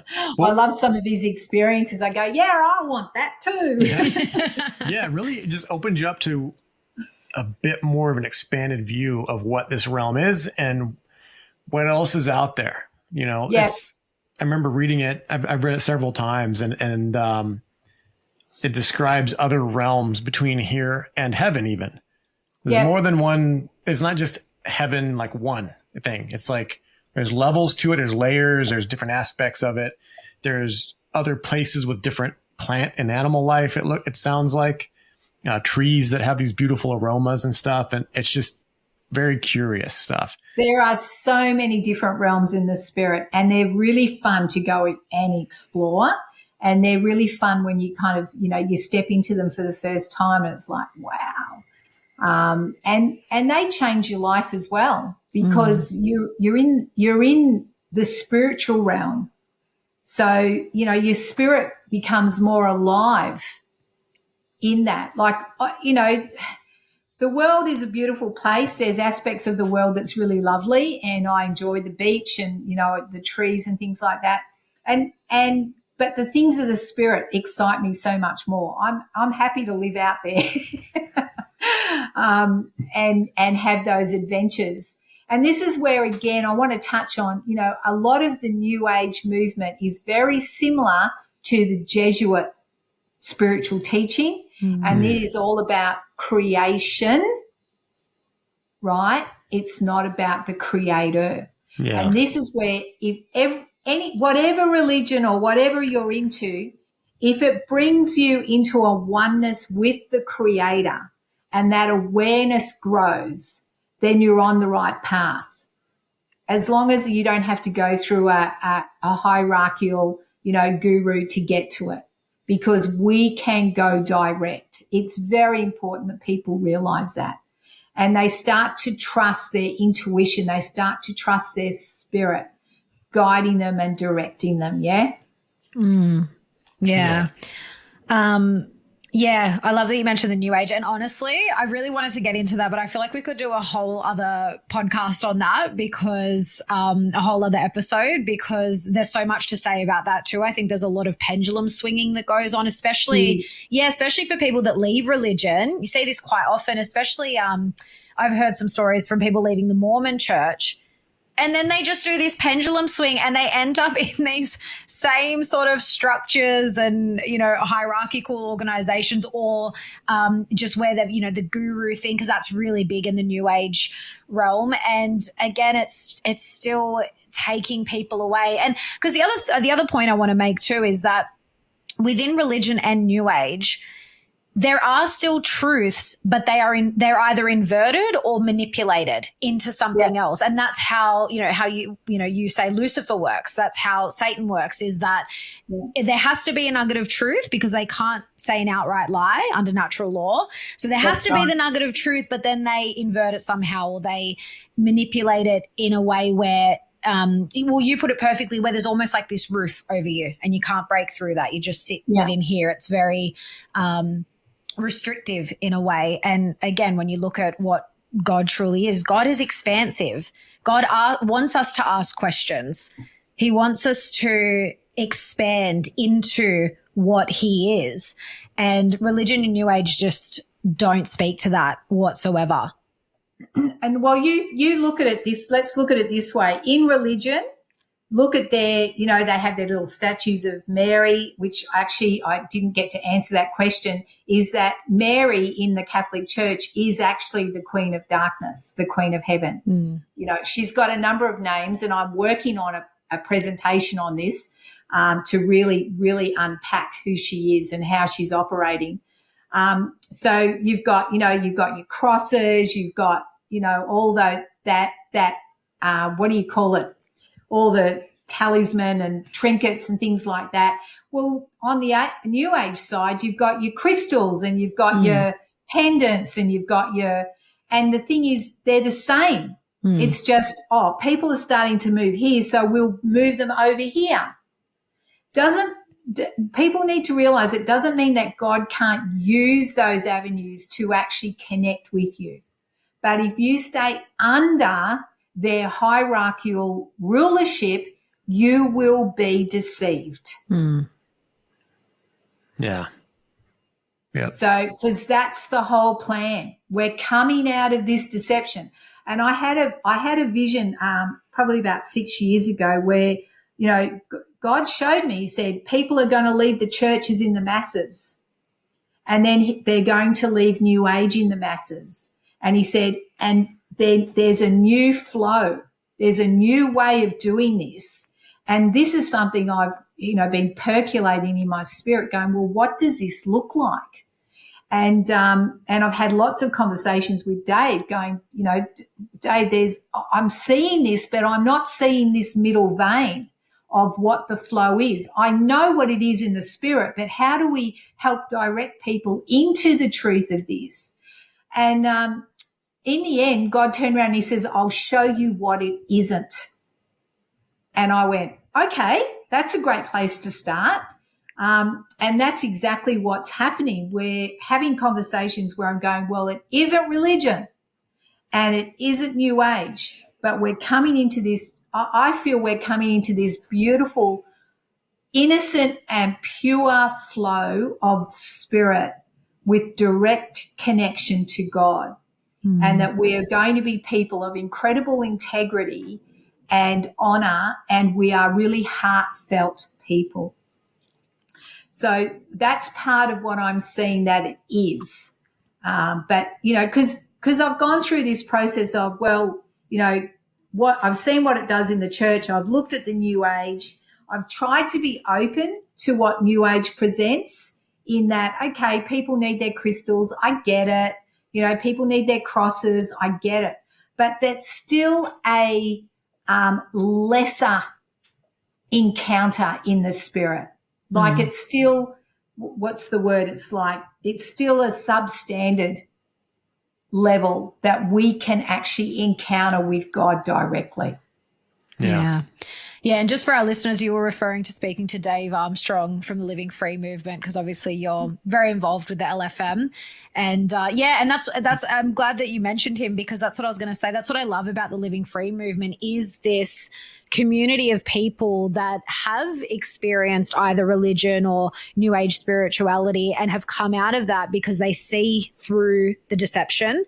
And that's what I love about our community is that everyone's on their own journey. People are at different stages, but they are coming more into this true connection to God. And you can see that how it's playing out in their lives, and you know, not just in the work that they do, but just who they are as people. And they're these people are a joy to be around. So yeah, it's really beautiful to see. Yeah. It is. It's lovely. It's very precious. And I think there's big things ahead. I just think that we're very pivotal, particularly at the very first festival that we had was in the spirit, was monumental. And it was the beginning of something really extraordinary. And I'm holding that in the spirit because I know that God wants to build on that. And, you know, it accepted people from whatever background. And people came and learnt not just about the things of the spirit, but they learn about how to be practical and how about health and, you know, how the truth of everything. This is what I love, because we're not just stuck in one conversation or one topic where it's multiverse. We're talking to different people like Rachel Vaughan, you know, doing ley lines, doing the different workshops, Narita with her frequency, people that are doing the gardens and people that are building sustainable houses. And, so it's just awesome. It's a full package. And you know what? This is what I love about God. God is well-rounded. He doesn't, you can only do this. God likes to have fun as well. So some people we go to church and we just do our God thing and then we do the rest of the week without him. I'm going, man, you're so missing out on the richness of the spirit and of the personality and the character of God, because he likes to have fun. And, I've played many a basketball game with God right there and done fluky 3-pointers that people went, that naturally should not have happened. Do you know what I mean? This is the world that we can tap into, that it's supernatural. Or, going out on a jet ski and yahooing around and, having fun. He enjoys that. So this is where we've got to shake off this religiousness that it's, why we got our head bowed. Who are we actually bowing to in these temples? Yet to be revealed. That's going to rock some socks. Yeah, well, that's a perfect segue because we'll wrap up, but I'd love for you to share with our audience the workshop that we've got planned. I've been helping Dotti plan this so to speak, no pun intended, but this quite immersive workshop where you've actually got 2 teaching calls before an actual immersion, a water immersion. So, if you just want to explain to the audience what this workshop's all about and why you felt so called to do this now. Well, it's time for us to become more aware of their tactics on how they keep us shut down, and particularly exposing some of the religious rituals that we embark on. And they manipulate us through fear, like water baptism and the infant baptism, like it's based on the fear of if you don't get that child baptized, if they died, they're not going to make it to heaven. Like, hello, biggest lie ever. Yeah. And that they're born in sin and you have to do it because they're born in sin, which is such a load of rubbish. Yeah, like how can a child be born in sin when they're so pure and innocent? So I want to expose their words that they use and their entrapment, and then the contracts that we make and who we're making it with, because it's not the one true God. And that's and then I want to take people into being more aware of what the buildings actually represent as well. And then the immersion day is that if people wish to have an immersion, with us, they can physically come and do that. But I also want to say you don't actually have to do it that way because you can do it yourself. And that's really important because it's not about, again, like coming to Dotti and getting this immersion and getting all these things dealt with. We want to empower you with truth and facilitate that so that you can grow in who you were designed to be. So, it's coming out of living from default, which is what they've told us we are, and coming into living your true design, which is how God made you. So this is the transition that we're all in. And it doesn't stop, but it just gets more and more fun. Absolutely. I love that. Yeah, that's something that's been on my mind as you're describing having fun and all this stuff. That describes my experience when I've felt connected to God was what Jesus said in the Bible, said something to the effect of, let the children come to me, because if you're not like like a child, you can't go into the kingdom of heaven. Yeah. And when I take that to mean, when he talks about the kingdom of heaven, I don't think of that as when you die and you go to heaven. I mean, right now in the present moment, if you're with this joy and wonder and purity of heart, you can go into the kingdom of heaven whenever you want. Well, isn't there a saying? I always remember this from the movie Stigmata, but it might even be written in the Bible, that the kingdom of heaven is within us and all around us. Yeah. And that's always stuck with me. Yeah. Yeah. Or scripture it says the kingdom is at hand. In other words, it's in your hands. Yeah. So, you whatever you put your hand to, That's what you're manifesting around you. And it's like, what I love about that scripture, Isaac, is that that's the simplicity and the innocence that we can come before God and just be really childlike. And that's when life is great, because it's simple. It's not complicated. There's no weight to it. It's just fun. If you watch a kid and they're playing, they don't have a care in the world. They're just enjoying what they're doing. That's how we're meant to live. And that's how God wants us to live. Yeah, I agree. Well, I could talk to you for hours on this topic, Dotti. We both could, because Isaac and I have had very different experiences growing up with, like I said, more, Isaac's more on the side of religion. I've been more on the side of like New Age in my experiences. And there's just so much to be said about it. Like, yeah, we could easily do it. I think we'll definitely get you on again. I'd love to have you on to do your presentation on the Queen of Heaven. I find that really fascinating. And so for anyone that wants to work with you, do you want to just let them know your details, how they can work with you? I'll put all the links in the show notes, and especially for the workshop, which this will come out on Wednesday. The following day, Thursday, the 27th, will be the first teaching. The week after that will be the second teaching. And then the actual day of immersion will be Saturday, the 12th of April. So if anyone's interested, just, check out the links in the show notes. But where can people find you?